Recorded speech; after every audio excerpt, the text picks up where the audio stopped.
Hello, and welcome to TK Coach on the Rocks. Lovely to see you again, and hopefully you're having a wonderful week, as always. And today I wanted to talk about another interesting thing. We are scripting and recording a podcast, and obviously it got me thinking about leadership, but mainly it got me thinking about the fascinating topic of, is it more important to produce as a great service, or is it important to sell it? Yeah, obviously you can say both are important, and they are, but sometimes you do need to make a choice. Sometimes you do need to decide where are you going to invest your priorities. Dare I say resources, which I don't mean in terms of people. So I remember back in the day when I was in school, I have been invited to, visit a telco company, and there was a guy there imparting wisdom, I would call it. But some of his wisdom was actually quite wise.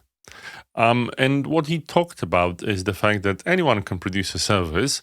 The most important thing is actually to be able to sell it.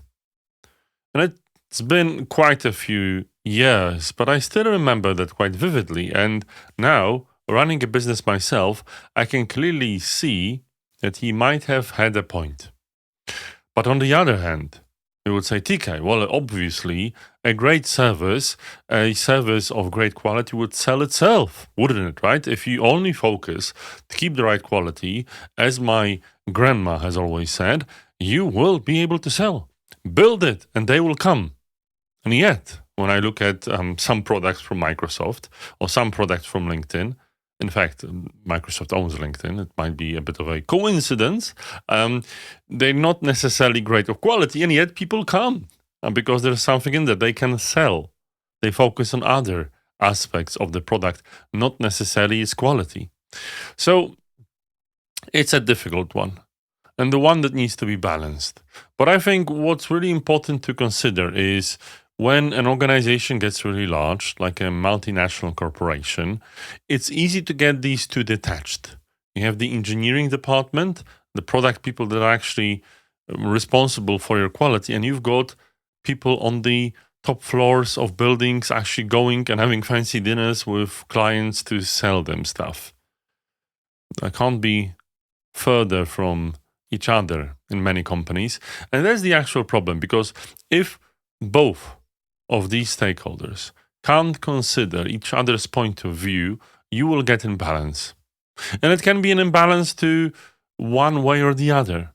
It doesn't have to be that this is bad, this is good. It's just the company needs to understand the whole process, needs to understand the whole value chain, to be able to understand how all of it can create value. Because both quality and sales can.